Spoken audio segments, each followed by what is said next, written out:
Welcome, Rosemary. Thank you. Thank you very much for inviting me to the Plymouth Humanist Group. I'll be talking, as Jessica said, for about half an hour, 40 minutes, and there'll be time for questions. And I'll start by saying, introducing myself as second generation. This is a term used by and given to people like myself whose parent or parents were refugees or survivors of the Holocaust. My father was a Czech refugee. He managed to get to England in 1939. His two sisters got out, but his two brothers and his parents didn't, and they were all murdered in Auschwitz, Treblinka, and a subcamp of Auschwitz as well. So I'll talk about my father's journey and about what happened to his family. And I'll begin by introducing him to, or introducing you to his eldest brother on the screen share. This is my father's eldest brother, Moritz, who was murdered in Auschwitz, and that is his wife, Relly. That's the book I've written. Now, I'm not really going to talk much about the book, but this picture is a lovely one of Moritz and Relly. It's their wedding photograph. They spent 2.5 years in Theresienstadt. If it's making an assumption here that you know what Theresienstadt was, it was a concentration camp. It wasn't an extermination camp and a kind of transit camp in Czechoslovakia. It was kind of unique among camps. Many people died, of course. But Moritz was a doctor, and he worked there for 2.5 years as a doctor. Relly was with him. And before they were sent to Auschwitz on the penultimate transport to Auschwitz, where he was murdered. But Relly was fortunate. She was sent off from Auschwitz after 9 days to work in a German munitions factory, and she survived.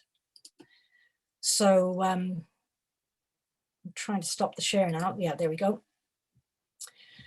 So how did that happen? That, you know, that my father managed to get out, his two sisters, but the rest of his family didn't.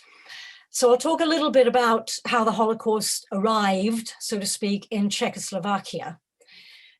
It was different. It arrived differently than it did in Germany and Austria because, of course, Hitler was democratically elected in 1933. And when we talk about lessons from history, that's a pretty big one about how democracies can actually elect tyrants.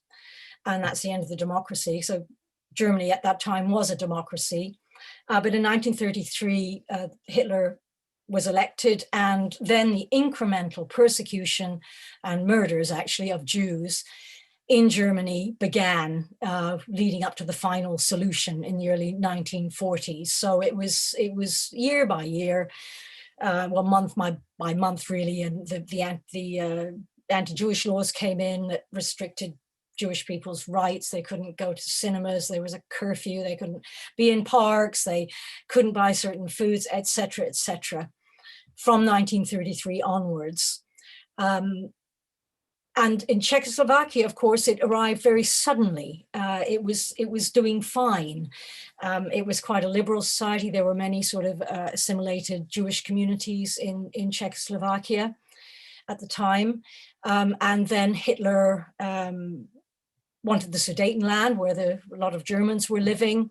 And there was that ridiculous deal that Neville Chamberlain made, you know, the Peace in Our Time agreement with Hitler, because Hitler promised that he wouldn't take any more, he wouldn't invade any further if he was just given Czechoslovakia. And Chamberlain came back waving that Peace in Our Time piece of paper, having said that Czechoslovakia was just a little country far away that nobody knew much about, so it didn't really matter. And he thought he'd secure peace. He secured peace, which he hadn't. And that's another lesson from history, which is about never, ever appeasing the far right, ever. They will always want more.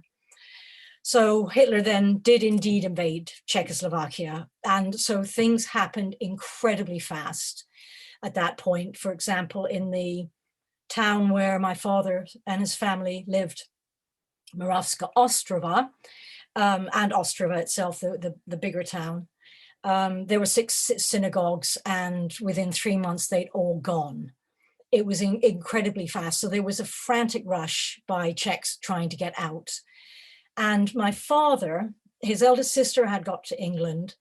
My father went every day to the passport office to try and get his passport, and with a visa to get to England. And I mean, the queues were incredibly long, and he went every day. And then one day he reached the counter 5 minutes to closing, and the passport clerk said, "You're too late."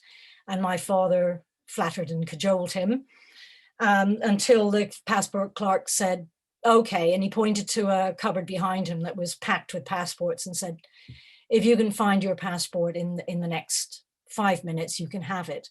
But because my father had been coming every day, another passport clerk remembered him and had come across his passport that very day and put it aside. He overheard the conversation my father was having with the other clerk and handed my father his passport. So my father left. He walked along the line of, the very, very long line of people in the queue trying to get their passports. He passed his younger brother Egan in the queue, and that's the last he saw of Egan. Egan did not survive. He was murdered in Solzhenitsyn. So it was a frantic rush at that time in Czechoslovakia, and my father was very fortunate to get out. And I've actually got, I still have his passport, very old, as you can see, but I'm so glad my mother kept it. And this, it was very precarious. There's my father. And this is when you write. Oh, sorry, thank you. I forget rather vital thing. Thank you very much. There we are. Thank you for stopping me before I got too far. Okay, that's my father's passport. That's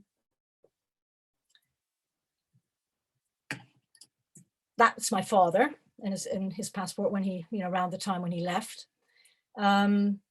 This, as you can see, he got a 3-month, he got permission to stay here for 3 months. It was all very fraught.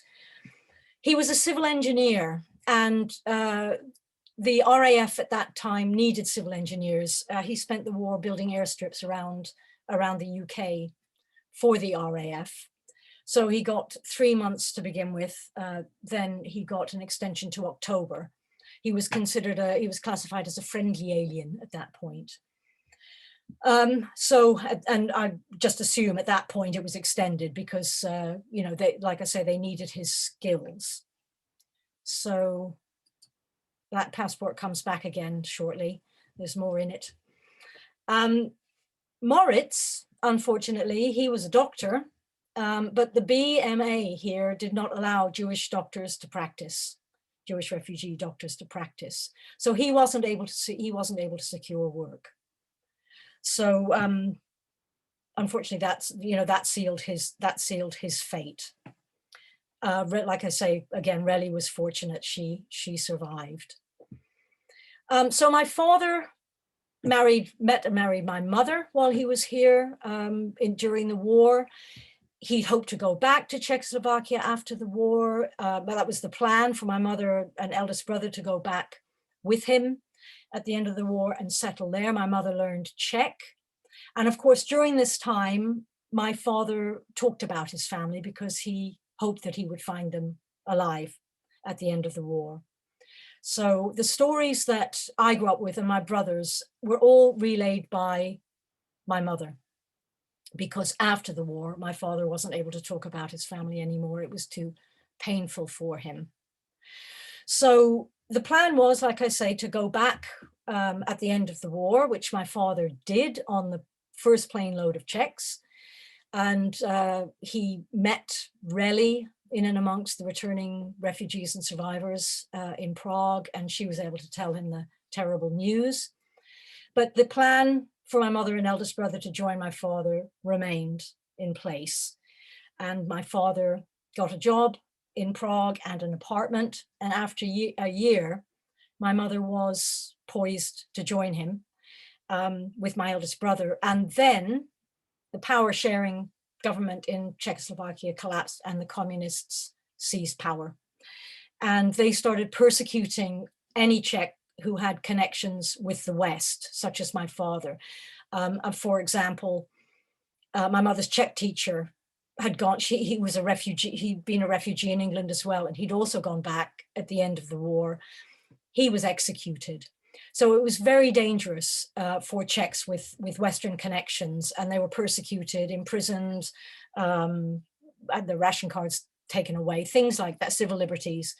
So, but they wouldn't let people out, they wouldn't let people leave. So my mother was poised at that time. She said the furniture was packed, but my father managed to communicate with her and said, don't come, but I can't get out. Write to me asking for a divorce, which my mother did, I presume in Czech, because she spoke Czech. My father then went to the authorities with this letter from my mother and said to the authorities, my wife is in England, she has my son, she's divorcing me, I have to go back to England to get my son. And they said, okay, come right back. So he managed to get to England, and again, he was given, just to show you, again, the sort of precarious, oops, not that, stop share, didn't mean that. There we go. So in 1946, this is, he was allowed 1 month. He was an alien, classed as an enemy alien, and my mother also was. Women lost their citizenship by marrying a foreigner. She was also an enemy alien. They were served deportation orders, both of them. 1 month, but they appealed. They got an extension to September. My mother's father appealed to the Home Secretary, saying that his only other child and only son had been killed at the fall of Singapore. He couldn't bear to lose his one remaining child. So fortunately, the appeal was successful, and my father and mother were allowed to remain in England. But like I said, from that point on, my father couldn't talk about his family. It was too painful. And another thing is that they both my parents decided to conceal the fact that my father was Jewish out of a sense of protection for the children.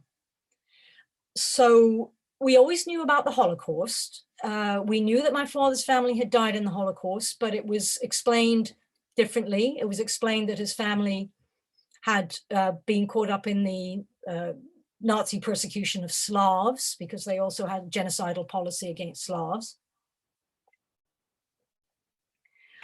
And so the stories that we got, they were a mixture, some truths, half-truths, and some complete falsehoods. Just before I was 6, we emigrated to Canada. I think my father lost touch with Relly. Remember, this is the days of the Soviet bloc, and no digital communications. Phone calls were difficult. It was very easy to lose touch with people. But Relly was a name in my mother's stories, in and amongst my mother's stories of what had happened to my father's family. Relly had survived. That's all I knew. And I must show you this picture, actually, the next one. My father did have quite an influence on me in terms of thinking about the Holocaust and dealing with it, because although he couldn't talk about his family, he could talk about the Holocaust. And he showed me a picture of Irma Grease. Some of you might know the name, others not. One of the most sadistic, brutal concentration camp guards of them all. And in fact, she was executed after the war for her crimes at the age of 24. She was pretty young. And this is a picture of Irma Grease. And my father, when I was about 12, he read a book. He was reading a book about the Holocaust. I don't know what it was, but he showed me a picture of Irma Grease. Not this one, but she was sitting at a table with a lamp, with the lampshade made of human skin, because that was considered quite a luxury item for Nazis to have, a lampshade made of human skin. So she's sitting at a desk with this lamp and lampshade, and my father just pointed to her and said, you know, all I can feel for her now is pity, which I think is extraordinary, really, given what he'd lost. He was an extraordinary man. He was not bitter. He was a lovely man. He was a loving father. I think he was quite, no, I shouldn't say rare, but it's very hard not to be bitter if you go through something like that. And I feel very, very lucky indeed to have had him as my father. I did ask him once, a couple of years before he died, about the story of the passports being in the passport queue.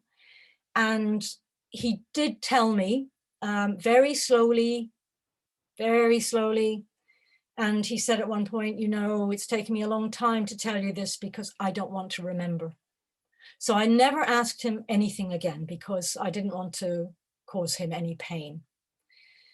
But when he died, that released me, in a way, something in me to start looking and asking more questions. My mother would never admit that he was Jewish. And at one point in about 1994, I'd begun to start searching, looking for groups. And again, not growing up, not knowing I was Jewish, I wasn't in any networks. But to cut a long story short, because I could spend a lot more on it, that is my search ultimately was to find out more about my father's family, was ultimately successful. I decided to try and see whether Relly was still alive, or I just knew the name. I didn't know if she was alive. I didn't know where she was in the world. But Australia had been mentioned. I don't know in what context, but that's really all I had to go on. So I started sending out search notices in about 1995, to the States, to Israel, to Australia. I went to the Wiener Library in London, which is the National Holocaust Archive, to try and find as many organizations as I could. Again, this is in the days before the internet, so everything was done by letter. And I just waited for about 2.5 years, I suppose. Nothing, no success, but somebody in Australia, one organization I sent the notice to, had the sense to place it in another publication, which I hadn't heard of. It was quite new. It was for Australian Jewish people who were interested in their genealogy, beginning to look at their genealogy, because Australia had the second highest number of Holocaust survivors after Israel, after the war. So there were a lot of people that were beginning to want to explore their roots, find out more. And a new publication called The Kosher Koala had just started. And this woman from one of the organizations placed my notice in The Kosher Koala. Relly's daughter-in-law saw it. She's also second generation. And they realized that there was somebody looking for her mother-in-law. I was very lucky. This is Relly at about the time I found her. Another extraordinary, wonderful human being with no bitterness at all, who was able to talk about her experiences. She was quite an exception in that way. So I was very, very lucky to find Relly. Her family, I visited her the first time in 2000, and between then and her death in 2010, I visited her 5 times, and her family welcomed me. I'm still in touch with the rest of her family. They're very important to me, and I just feel incredibly blessed. And I'm going, hang on a second. I just want to show. That's Relly at about the time I found her in Australia. She just sort of, I think you can see it in her picture. She was just absolutely gorgeous. everybody loved her. Anyone who knew Relly, Holocaust connected or not, anyone who knew Relly felt blessed to have Relly in their lives. She really was a gem. And this is Relly and I in a heat wave. That's why I'm so shiny, in Sydney. And this is Relly and I in her flat. Probably, I think that was probably taken the last time I visited her. That would have been in 2010. So absolutely wonderful, wonderful woman. And again, I was very blessed to know her. So that really is, that's what the book is about. It's finding her. That's why it's called Finding Relly. So, okay, before I get on to the next part of the talk, the last part of the talk, I want to show another picture of my grandmother, because this sort of ties into the book a bit as well, and maybe helps give some insight as to why someone like me, a lot of second generation people are writing about their families, you know, what they find out. It's not an easy journey. This is my grandmother. Let's do, there we go. This is my grandmother. Now, I never knew what any of my father's family looked like. That wedding picture of Relly and Moritz, Relly sent me after I found her. I still have no idea what my grandfather looked like or my other uncle, Egan. So, and I didn't know what my grandmother looked like either. This picture was sent to me in 2017 by an archivist in Theresienstadt who came across it. Now, my grandmother died in Treblinka. So she knew at this stage, right? She had tried to get out. My father had tried to get her out and failed. She knew what was coming when this picture was taken. I imagine it was taken on her admission to Theresienstadt. And I find it an incredibly powerful photograph. I think that sort of dignified defeat, sadness. Sometimes I look at her and I think there's a simmering fury as well. But I'm showing you that also and telling you about this because this was 2017. That's not that long ago. Many of us are still searching. We are still trying to uncover information about our families. A lot of information was behind the Iron Curtain. So that was what, 1990 really, it started to come through. It's still coming through. It sometimes seems in fits and starts. A lot of us are still looking and still uncovering things. So for a lot of us, it's not over. It's still very up close and personal. So that was my grandmother. And then again, that's what that's about. Now, Stolperstein. I'll just mention these. I don't know whether any of you know about these Stolpersteine. That's German for stumbling block. I don't know when it started, probably about 20 years ago, 15, 20 years ago. A German artist, Gunther Demmering, decided to do a project of brass plaques. I mean, this is, again, my grandmother's Stolperstein. They are, what are they, about 4 to 5 inches square. And they are placed in pavements outside a house or an apartment where a victim of the Holocaust lived. Now, it could be someone who actually survived as well. It could be someone who committed suicide. But the idea is, it started in Berlin and they're a stumbling stone. So they're not a memorial, but they're like a reminder that actually this was a real person, not one of the faceless mass of 6 million. These are individuals.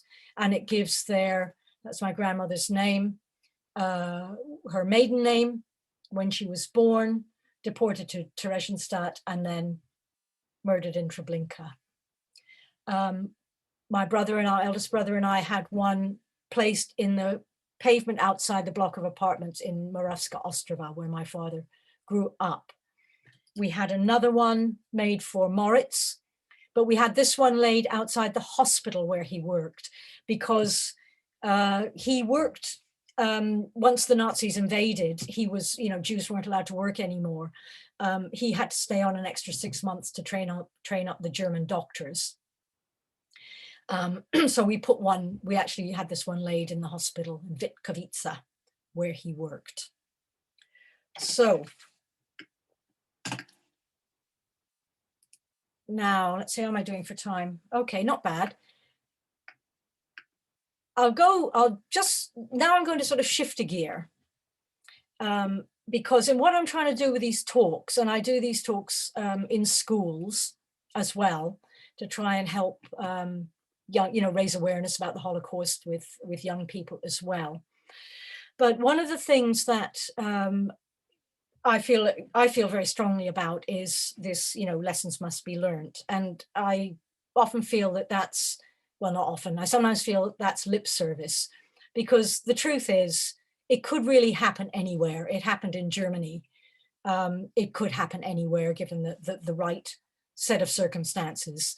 That's difficult to sort of grasp. But I'm very interested in looking at, how does it happen? How do people, apart from a murderous regime getting into power, but, you know, it takes people to sort of implement the policies. How does that happen? What makes people behave like this? What makes people go along with something like that, not protest or not see what's going on? And one of the, there's no simple answer to that. It's a question, I think, you know, as probably it's infinite, really. You just have to keep looking at it and finding more answers. But one, a very, very important element of it is propaganda. And so what I've done, this is sort of, well, it's for everybody really, but it's also for school. I don't quite show quite as many as I'll show you now for school children, but it's looking at the techniques, at propaganda techniques, because we are very much up against similar things now with fake news, it's called now. But some of the propaganda techniques that the Nazis used are still being implemented very, very effectively. So for school children, I start off with this slide, which I put together to try and illustrate how, you know, that Nazis, they weren't monsters, they were people acting monstrously. And they can look totally ordinary most of the time. And there's this, some of you might have heard this quote of Hannah Arendt, the German journalist and philosopher, the banality of evil. You know, basically it's people can be getting on with their mundane daily lives while committing atrocities and genocide. But the mundane acts of living carry on. And here are some, you know, look at, you wouldn't know these people were monsters, or sorry, you wouldn't know that they were behaving like monsters. There's Hitler being nice to a little girl and having a laugh with Goebbels, and there's Goebbels being nice to children, and, you know, having a meal, you know, all very totally normal, ordinary looking people. And then of course there's Goebbels, the minister for propaganda, with his 6 children, who he murdered at the end of the war when he realized they were losing the war. So it's really showing how, you know, appearances can be deceptive when something's going on. Just because somebody looks plausible and ordinary doesn't mean they are. So what are some of the propaganda techniques that are used? A truly national leader consists primarily in preventing the division of the attention of a people and always in concentrating it on a single enemy. So that's one technique. Then you have Goebbels, you know, think of the press as a great keyboard on which the government can play. And you can see that applied in recent times here, where we just had for several years endless headlines about migrants. There's your single enemy, the migrants, and the power of the press. You know, very, very effective. We saw that in our own country, you know, just a few years ago. There are other techniques, which we also have seen. If you tell a lie big enough and keep repeating it, people will eventually have to believe it. I mean, I think a lot of you are aware of these kind of things, and also with Trump.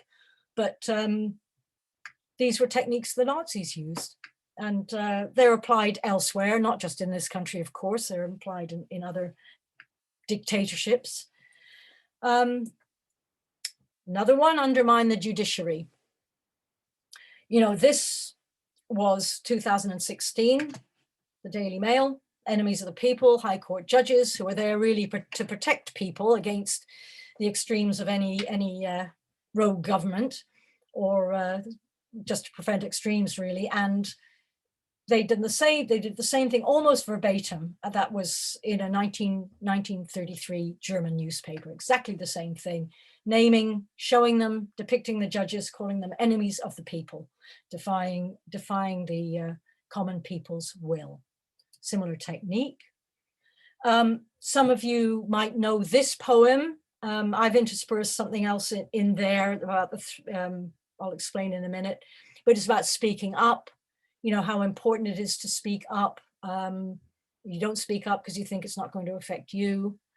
And one of the things that really, really alarmed me, and still does, what's happened here, is the more than 3 million non-UK EU nationals living here who overnight had their rights thrown into question, and many of whom's lives were turned upside down.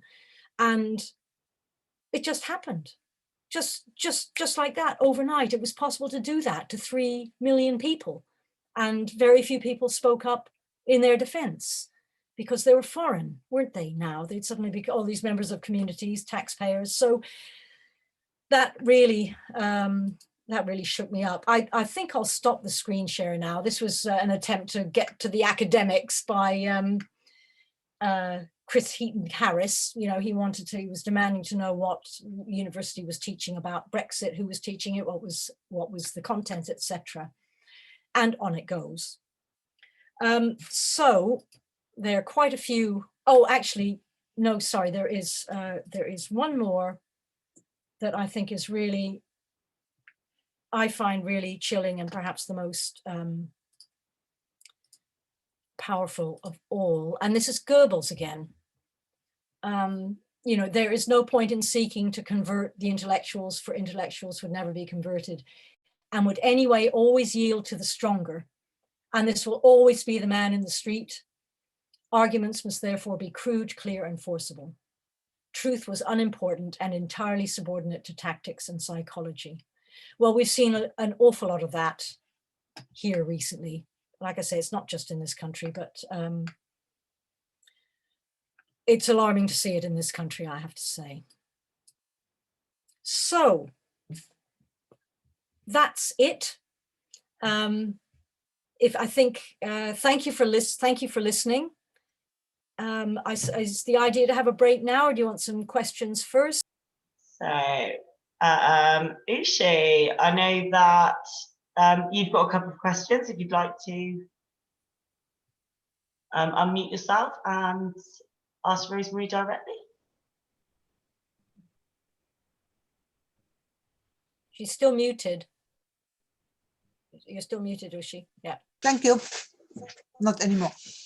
Right at the beginning, you talked about the danger from the far right and that we have to be vigilant. And I totally agree with that. But the big problem I have with that is that if you try to oppress them, to suppress them, you know, you turn into them.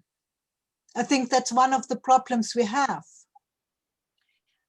Yes, it's very difficult to know how to tackle it. I think, and I don't feel I've got the answers, but I think somewhere it's got to be about tackling the roots of it before it gets, before it sort of gains momentum. And that means raising awareness about, you know, racism, anti-Semitism, about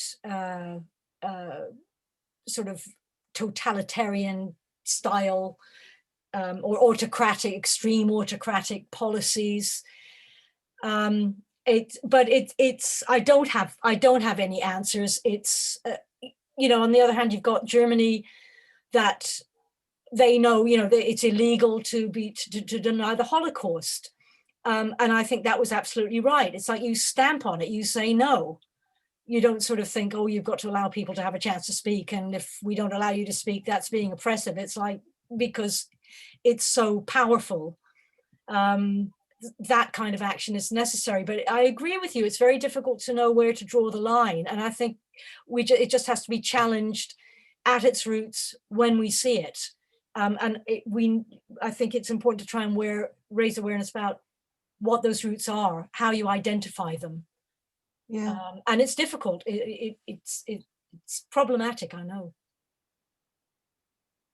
I think you pointed out something very good there, because, you know, our weakness is that what the right says, you know, we are Ponzis, or we are, you know, we forbid everything, but we don't. That's the point. You know, we think that there should be freedom. And there shouldn't be freedom to deny that black is black and white is white. Yes. So facts. And it's one of the, on another slide, that's one of the Nazi techniques. It's basically that Goering and Goebbels said, accuse the other side of that which you are doing. You know, and we see that a lot. We've seen that a lot recently as well, and it's very easy to do that. That's a very effective technique by the far right, to just turn it around on the people that are challenging them. It's very easy. It is happening, so it must be true. Yeah. I think Keith Denby as well has a comment. If you'd like to unmute yourself, Keith. And well, in my normal fashion, I'm sort of going to take over things unless you're careful. So don't let me interrupt any questions to Rosemary, but I'd like to speak at the end of the meeting. Okay. Oh, sorry. Yeah, no. And Wynne Stevens.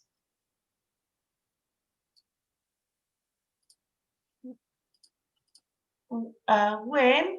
Hello. Yes, hello there. Hello there.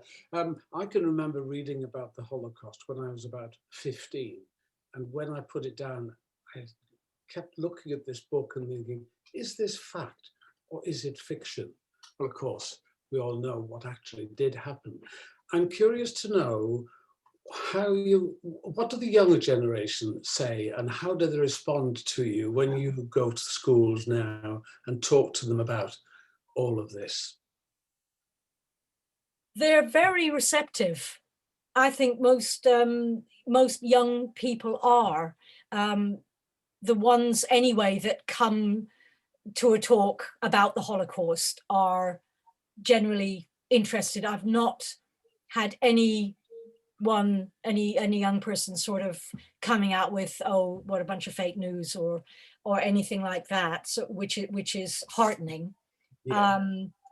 They haven't been, I mean, I think I've been lucky, because I do know, and this is going back a few years, it was just after the referendum, actually, and I was talking to some teachers in Plymouth, and they were already being trained to spot behaviors in children which indicated they were being indoctrinated by the far right. And I think that's a national problem as well to look out for. But I haven't encountered it myself. Generally, they're very very curious. They're very interested. They ask good questions, and they give me hope. Actually, some of the young people that I've spoken to. Yeah. My own granddaughter went to Auschwitz with a school visit, and I can remember thinking, oh, how will that affect her? What will she feel when she's been?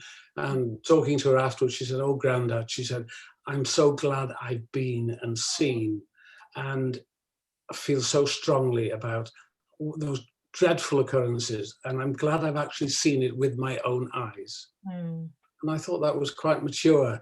She's 15, I think, 15. Yeah. I find 15-year-olds, the ones that I talk to, I think they are so much more mature than I was at that age. I agree. They do seem, that generation is quite, like I say, they give me hope. They're quite inspirational, many of them. Thank you, Rosemary. But I also think when you're young, you can stomach certain things more than we adults give children credit for. I read a lot about the Nazi time when I was a teenager, a bit older than your daughter, but not that much. And I couldn't read it nowadays anymore. I couldn't stomach it. I think in Germany, they sort of perhaps, I mean, maybe you could shed some light on this, Ushi, because when I was there a lot in the 80s, my contemporaries, many of them, they had grown up with very little education about the Holocaust. It suddenly seemed to come out within a few years as Germany began to address its past. But when it did start addressing its past, it sort of did so. I imagine it could have been, difficult to take in so much. It was rather overpowering, I would think, because it was a lot of information, very fast and concentrated. No, I think it was for the reason it was not popular and it was not talked about in Germany. So when I grew up in school, I didn't learn about it. I remember that when I was younger, I thought that Hitler lived at the same time as Napoleon. Right. Yes. But say the next sort of the generation 10 years younger than you, 10 or 15 younger than you, they had a very different experience, didn't they? Yes. But I think my generation, my father was a child and my grandparents were, of course, adults, and people were ashamed, didn't want, I think you just wanted to not talk about it. Mm. Mm. That was the Anne Frank story. That is a very powerful story, and you go along to the museum in Holland and see all the photos and the various things that go on there. I think that's a great thing because lots of schools go there and they can empathise with Anne Frank. Yeah.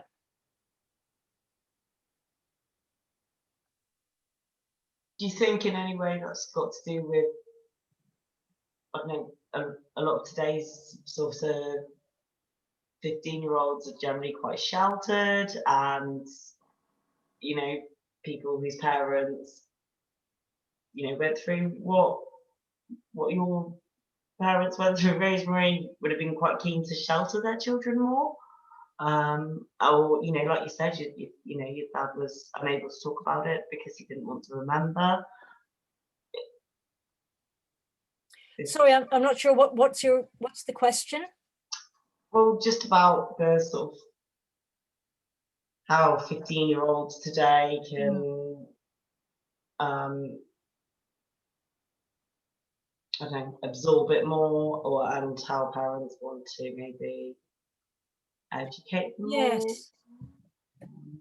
Yes, I mean, it's an interesting point because the distancing thing was a real problem, I found out, and I think other second generation people found out when we were young, or younger and young, that actually the Holocaust for a lot of people then, it's like what she said, it was, back there with Napoleon, there was a very effective distancing mechanism, because I think it was people couldn't cope with everything that had to be addressed. And certainly for the children, there is this thing called transmission of massive trauma that can come down and manifest in all sorts of different ways.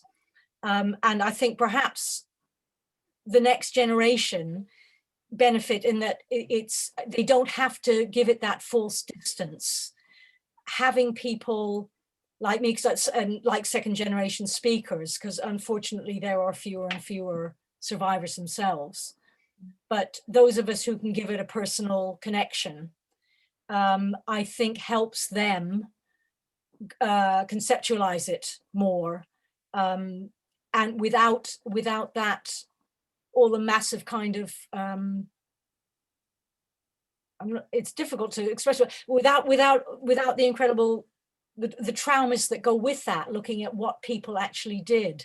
I'm not sure, but I agree with you. I think that the next generation, or like the school children that I talk to, seem to be able to grasp things in a way without being, I mean, that said, it does affect some of them, and it is very upsetting, but they can somehow, they can manage it somehow. But I think for some it's quite difficult as well. But I wonder whether it's just, it was the scale of the thing was just so immense that it sort of has to, it's taken, you know, generation to, not for the dust to settle, but to be able to acknowledge and see it, well, to stop the false distancing, I suppose. Basically, it's to see it in its correct historical place, which is recent and living history.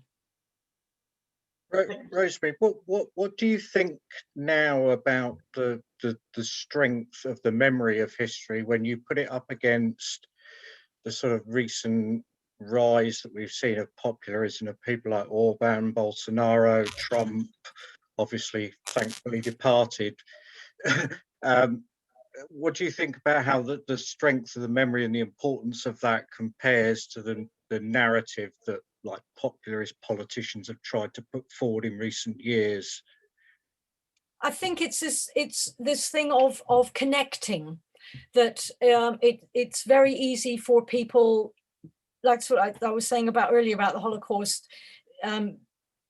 We must learn lessons from history, and that actually sometimes that feels a bit like lip service, because Yeah. one has to look at one's immediate, you know, all the contemporary elements that play into something like that. It's incredibly complex. I mean, it's I don't know how articulate I'm being, because I think it's such a difficult, where is the line? Where does it happen that sort of simmering hideousness things suddenly are a regime's policy, or it can happen so fast that a regime is in place and they can sort of suddenly implement all these, and it's very cleverly done. People don't like to see it. I mean, I know some of the stuff going on in Poland at the moment, and I've got a Polish friend, and I can really see how the far right party there actually gets the support. It isn't just propaganda. They really do things to help sort of working Poles, working class Poles. So those kind of forces, it's very difficult if you are, you know, a struggling family or something, and a regime comes along and they make things easier for you. It's very easy to sort of turn a blind eye and not to be aware of where things can ultimately lead. And I don't have any answers, because I've recently, with the referendum, I mean, I did campaign to remain, and then I campaigned for to try and stop Brexit with an organization called Devon for Europe, and we tried to talk to people. You know, we would try and talk to people, and I realized that, and I'm not comparing Brexit to the Holocaust, I'm not, but it's the way propaganda works, that it grips people so that it's emotion. It's all about emotion. And once you've got that emotion, there's nothing can counter it. It's beyond reason. It's almost like a religion. And so that's why I go back to saying it's trying to look at how do you sort of get the roots before it gets that far. And I suppose it's about, you have to be vocal, you have to challenge things when you see it. When you see things happening, to speak up, you have to speak out. But that said, that often isn't enough once you've got a sort of a juggernaut of an ideology that people buy into. Yeah. Once it reaches that point, I don't know if there's anything you can do at all. No, that's my worry, that the volume of propaganda Yeah. outweighs the strength of even a history as, you know, harsh and severe as the Holocaust. Yeah. In some people's minds, it seems to be forgotten. Well, they don't connect. I think that's the thing. And I mean, that's what I think, you know, people like me that you know, are trying to make it personal, the experience, to sort of try and for people to see that there is a connection. Yeah. There is a connection, and there's Yeah, a personal absolutely. connection. And to hopefully help sort of earth these issues a bit, ground them a bit. But Yep. you know, it's a constant effort, I think, for everyone, you know, for all of us who are interested in these kind of things. It's you think, haven't people learned this by now? You know, Are you guys, realize. Not according to the headlines that you showed in the presentation, no. Yeah. are any of you familiar with Michael Rosen's poem, I Sometimes Fear? No. I'll Can read you it to read you. Okay. I sometimes fear that people think that fascism arrives in fancy dress, Hmm. worn by grotesques and monsters, as played out in endless reruns of the Nazis. Fascism arrives as your friend. It will restore your honor, make you feel proud, protect your house, give you a job, clean up the neighborhood, remind you of how great you once were, clear out the venal and the corrupt, remove anything you feel is unlike you. It doesn't walk in saying, our program means militias, mass imprisonments, transportations, war and persecution. Yes. Bloody hell. Mm. Yeah, I had heard that, but yeah, it's brilliant. Actually, it's absolutely right. And I fear we're in a bit of a scenario like that at the moment. And It's that's, sorry. No, go on. No, go on. you go on. I was just going to say that's why it's, you know, at the moment it's so important to keep speaking up and Yeah. speaking out, and just you know, about what's going on, even if it feels that it's, you know, hitting a brick wall. It's important. If I may move into what I was going to say, and Ben, prick up your ears, Tim, prick up your ears, Jamie, prick up yours. I've noticed quite a lot of focus on Holocaust Memorial Day this year.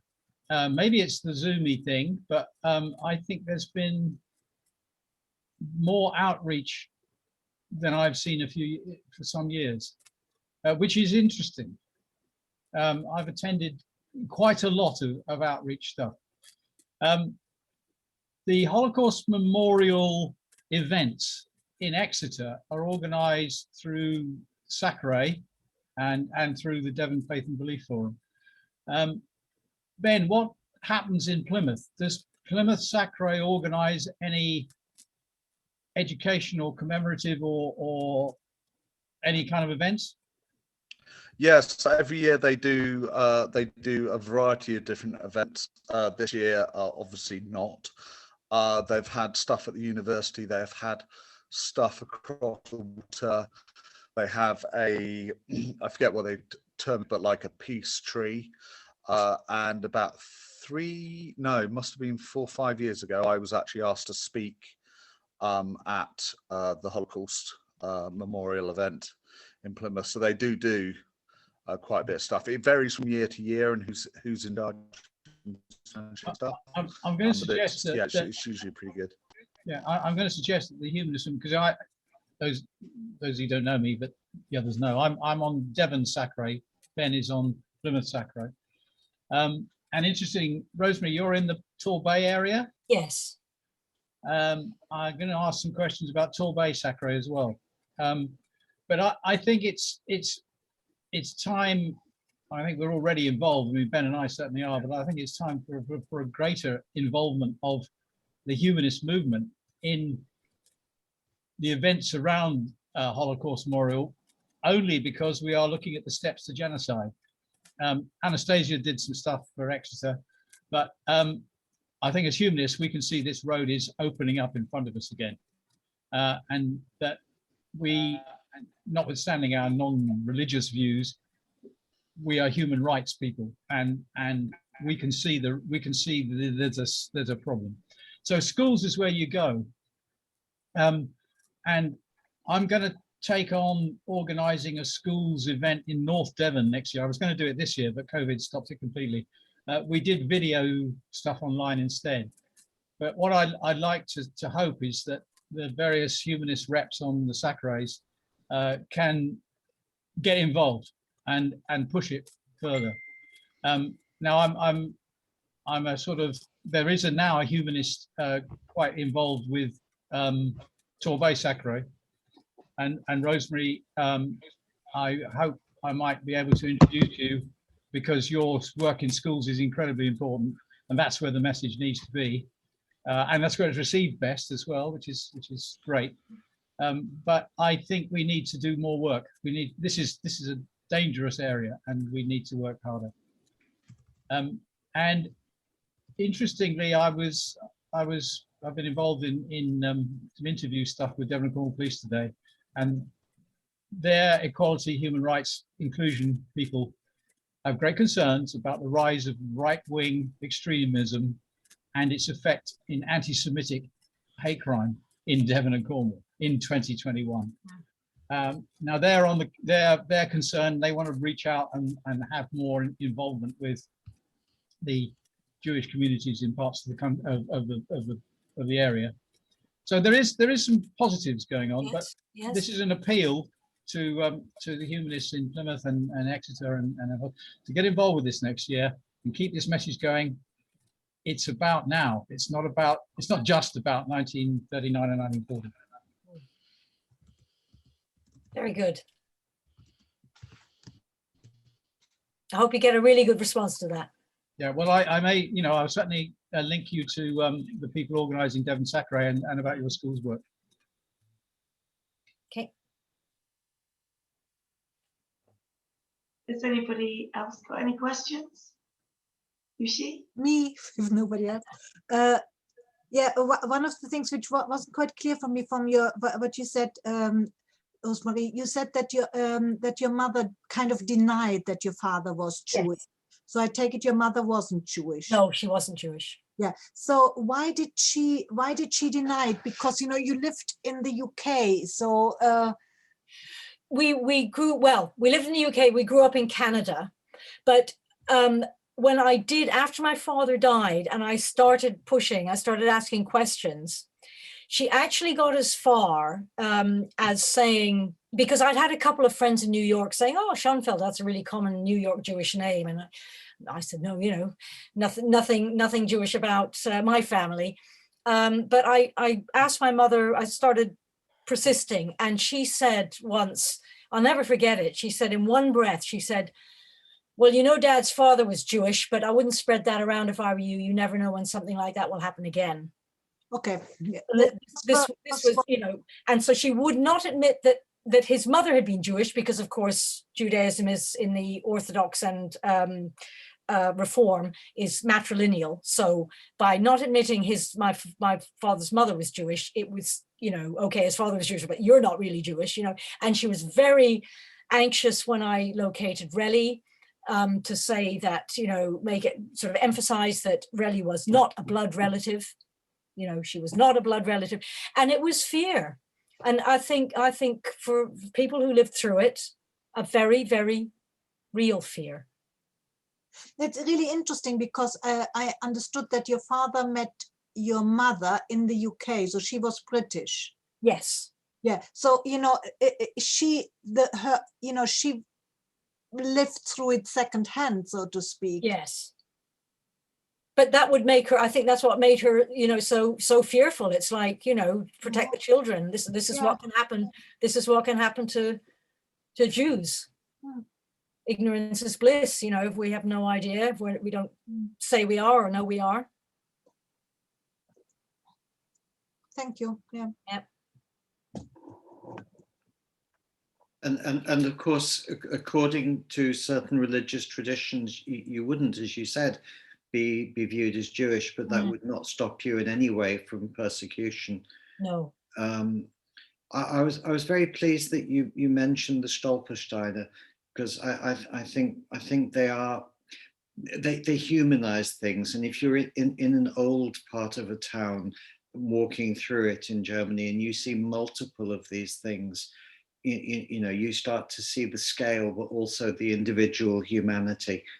So I think that's a wonderful thing. I was wondering, did you see Arnold Schwarzenegger's video recently about the Capitol attack, and talking about how, you know, he'd seen, you know, fascists, he grew up with them, and that these were broken people who couldn't talk about these things. And I think, you know, your father didn't want to talk about it. The people who'd done it didn't want to talk about it, but also, I mean, my own grandfather fought in the First World War, and he didn't want to talk about it afterwards either. And I'm sure that on all sides, you know, as well as the Holocaust and so on, you know, atrocities were committed. I know of somebody, a friend of my father's, who admitted that, you know, they killed people, they were taking prisoners sometimes. So I think, you know, a lot of people really couldn't talk about it, you know, and it's partly doubtless fear of things happening again and what you can bring on, but also just memories. But it also comes, that also leads back to what you said, Rosemarie, that the right wing, you know, the other side, they are so outspoken. You know, if you think of a situation, of a post-war situation, you know, you have a lot of broken people, and you have the people who are, I'm sorry, too stupid to be broken. And they are the ones who still shout and to talk about the glory of war. And, you know, it makes my skin boil. Sorry, God, not boil. But also, I feel very, very nervous about mentioning Brexit in the same connection as a talk about the Holocaust. But, you know, there is also, I believe, supposed to be evidence that the smaller number of older people who lived through the war mostly did not vote for Brexit, and that it was younger people. You're right, and I accept. I think it's the whole thing of connecting the two. I'm not trying to connect the Brexit with the Holocaust, but it's the propaganda techniques that I was sort of trying to highlight. But it's, you know, they're not equivocal at all. But during the campaigning that I did, you know, to try to stop Brexit in the end, we used to wonder sometimes, as the ones that came up, you know, about the war spirit and, you know, defeating the Germans and they're just after us again, and all that kind of stuff, and the, you know, wartime spirit, and we'll get through this. They were our age. Yeah. They weren't alive during the war. You're right. You know, it was really weird. Yeah, that's absolutely right. But I was going to say that I think the second generation of the descendants of Holocaust survivors or people who've lost their families are actually able to speak. Like you, Rosemary, you're one of them. And some of the stuff I've heard through this year. Did anybody else tune into the presentation from Exeter Synagogue about talking across the divide?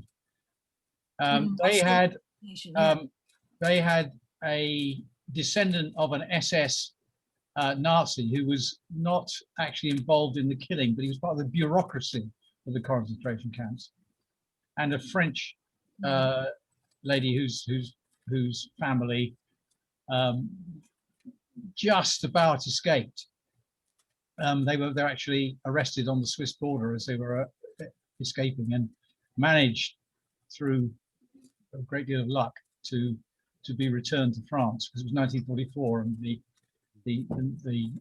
the Gestapo that arrested them were afraid of being captured, and the Swiss managed to kind of bribe the Gestapo to go away because they let them go. But those two were having a conversation, and I think their parents could never have done so. But the next generation down have this really constructive conversation, and I mean, I like your comment of bringing Hannah Arendt's banality into it. The descendant of the SS was talking about the bureaucracy. You have to have both banality and bureaucracy to exterminate 6 million people. Yeah. And there's, you know, it's just the man next door. This is what they were talking about. He was, you know, just another guy. Indeed. Yeah, and something else you said, Rosemary, you said your father said he just felt pity for them. And I think that is really enormous of your father to think so. But I think he is very right. So what Keith just said about the child of a Gestapo person, and that is how in Germany people started talking about that, when children all of a sudden realized that their parents had been involved, and some of those children broke because of that as well. You know, it is, you know, they didn't do anything, but growing up and then realizing that your father or mother, sorry, should be sexist, who were loving people, loving parents, and then you realize that they did that. I mean, in the 80s, I still have a lot of German friends and pre-pandemic go, but they, you know, a lot of them had to really struggle, and you had situations where they wouldn't go to their parents' funeral because of the Nazi past. I knew a couple of people whose parents were SS. But they were, I found in Germany, it's interesting, I had many more conversations about the Holocaust in Germany in the 80s than I ever did in England. I found in England, there was this distancing. You know, if I mentioned that my father's family had died in the Holocaust, it was really sort of, it was almost like rapid eye movement, as I felt they were turning me into a sepia photograph. You know, it was, oh, the Germans were bad, they lost, we won, end of story. Whereas in Germany, I found my contemporaries really beginning to question, and it was personal for them, as you know, as well. It was their parents, but hard, yeah, very hard. I'm going to. I might just mention that there is another second generation person in the audience here who's joined us, Bernie Graham, who lives in Plymouth as well. And I don't know, Bernie, whether you would like to contribute anything now as another second generation person. I'm sure people would be interested if you did. You're muted though. I'm muted. Well, thanks very much for the talk, Rosemary. I've been listening and listening hard. I'm still amazed, you know, when I hear people talking about it. I hear your story, I know my story, my family's story. I know Naomi Lopen, the French woman that I think it's Keith mentioned. I know her. Naomi is an absolute wonderful woman. And Derek Nyman, the grandson of the SS officer I've spoken to. Those are the two people, yeah. Yeah, they're quite incredible to hear the story. But Derek, I'm going to be honest with you, just one reaction. When I met Derek, it was a visual thing. We did a Zoom. On a visceral level, I didn't like him.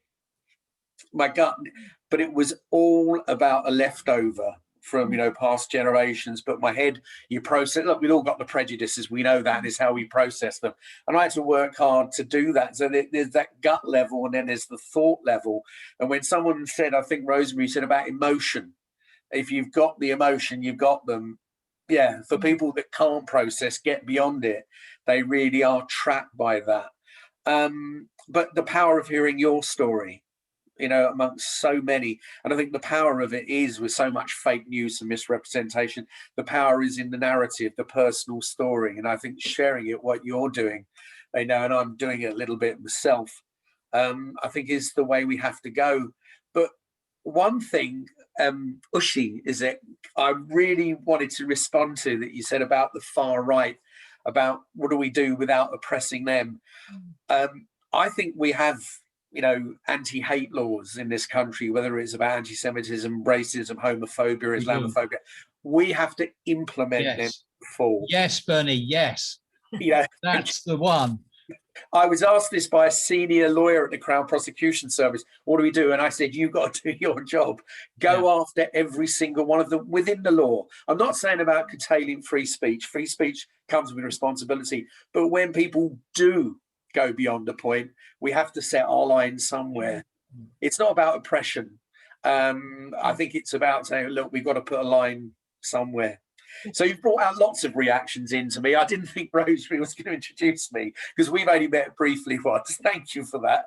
But it's really interesting to hear people's opinions. And I totally agree with Rosemary. We've just got to keep it so much more in the foreground. I think Holocaust Memorial Day this year was more powerful. I think, I don't know why, I couldn't answer that, but I think we just got to keep it going. We've got to talk to the children. One of the expressions we hear about bringing people in to be witnesses, you've heard about it now. Okay, it's secondhand, but you've heard it from an authentic source. This isn't sort of a social media, whatever they call things they put up there, but this is, you know, a personal story. Be a witness. And I think the more people here, the more witnesses we have. But it does worry me. And, you know, what happened in America, we've come close, and it doesn't mean to say it's gone away. It doesn't mean it's gone away at all. But I We've also got to keep think it going. what Rosemary did really well was, you know, connected to nowadays. Yeah. Because that is what you said, being witnesses, yes, but you know, it's not the history we are looking at. No, but to take that to move forward with, I think that, you know, you engage with that, you become a witness, it gives you the basis to go forward and challenge. We know around Black Lives Matter, learning, you know, there's a whole history there before what's happened in the last couple of years. So we engage with that, you know, to move forward as well, to challenge in the future. Thanks, Rosemary. Thank you, Bernie. I'll shut up. No, that was that's really good what you said about the far right and what to do, because you said that really articulately and clearly, and you're absolutely right. That's so important. Yeah, we mustn't let it go. Hate crime is defined as a perception. If you as a third party perceive that somebody is being a victim of hate crime, you can report it. It will be taken seriously. It has very high priority with the modern police. I totally agree. As we've kind of evolved into slightly more of a conversational sort of part of the meeting, I just thought I'd comment on, we need to avoid being suckered by this free speech argument. That free speech is abused when some people have more free speech, when the racists, when the rich, and all these people who say horrible things and suppress other people's free speech through their own speech. That is not free speech. That is the suppression of others. Absolutely. I feel. Yeah. Somebody said earlier it comes with responsibility. Yes. Yeah, I think it was you, Bernie. Sorry. No, it does, and it doesn't give you carte blanche. You know, it's about, you know, respect and responsibility, and yeah. And that's what's scary about this this propaganda, and that is pure propaganda against equality and all these things, you know, because they say, oh, you can't say anything anymore, totally denying that. Yeah, there is something like white privilege, for example, Black Matter. There is something like a patriarchy, however you pronounce it in English, which still exists. Patriarchy, yeah. Power is not equal. No, not at all. Sorry. I haven't had my dinner. I'm going to say good night to you all. It's been very good. Thank you very much, Rosemary, and thank you also, Bernie, for your input. And nice to meet you. I'll see you all another time. Thank you, Keith. I'll be back at you tomorrow, Jamie. Yeah. Okay. Cheers, Keith. Good night, everybody. Good night. Thank you. Thanks for your input. Bye. Bye.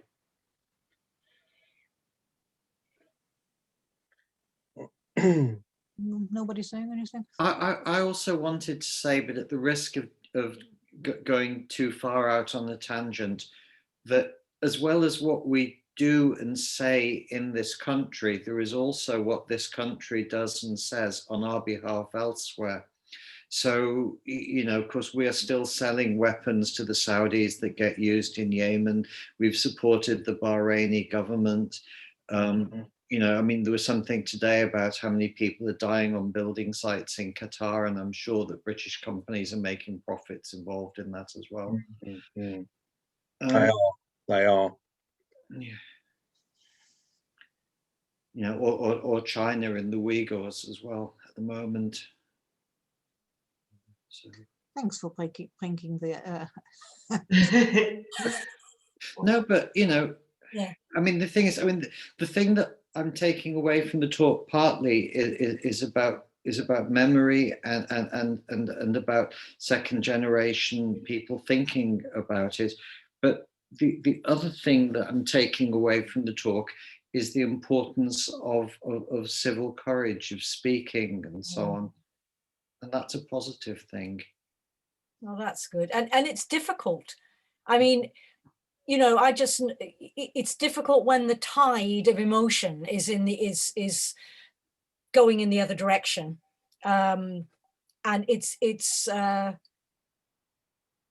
important to, but it does take courage. It does take courage, but it's so important.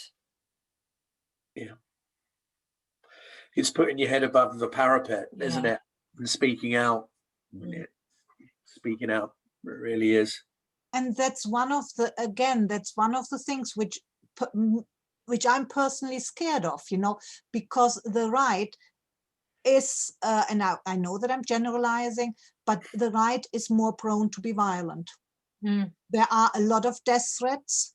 There are very few death threats from the left. There are very few death threats from anarchists nowadays, even, as far as I know. Yeah, and so whenever you say something, yeah, it can be frightening. I think you have to pick your moments sometimes, you know. You have to practice. Sorry? You have to practice first where you feel safe, and then you can more and more go where. But also I think it depends, you know, if you are, sorry, to an extreme example, you know, if you suddenly find yourself in the company of a dozen skinheads and it's just you, and I mean, I think you have to weigh things up. Some people just by their chutzpah, sort of, you know, by challenging them, can get away with it. Some can't. So, but you know, if they're I think that, you know, all the far right people on the far right and the bullies, it's like all bullies, they're fundamentally cowards. They are cowards. And they will not, you know, they have to operate sort of in a pack. And they will run a mile if they sort of feel outnumbered or what have you. It sometimes doesn't take a lot to just deflate them. But you're absolutely right. You can't be, you know, one has to use one's common sense as to if you're endangering yourself. Yeah. That applies to schoolboys, you know, schoolboy gangs. You see that in schoolboy gangs. One bloke can, you know, influence so many people. Well, you know, there was the mother of a friend of mine, a second generation person who only died quite recently, and she survived the Lodge Ghetto death marches at Bergen-Belsen, and she gave, she was quite young. I think she was, I don't know, 15, 16 at the end of the war.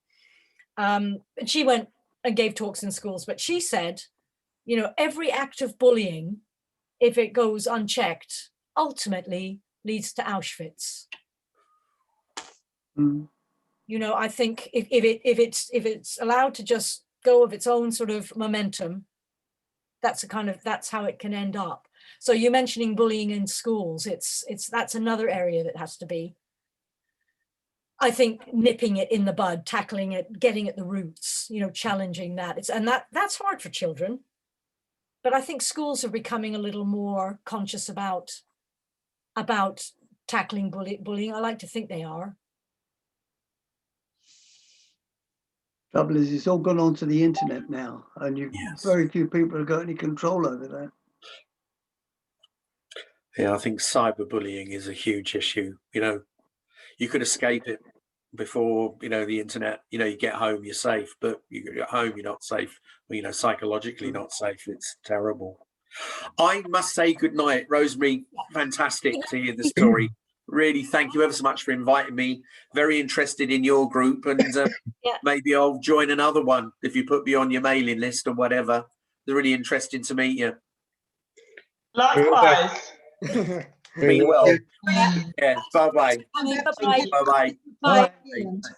Yeah. I think on that note, I think keep the chat open. Rosemary, you've been a really, really wonderful speaker, and your conversation for the question and answers, as well as the questions for all the attendees, been really wonderful. Yeah, thank you again.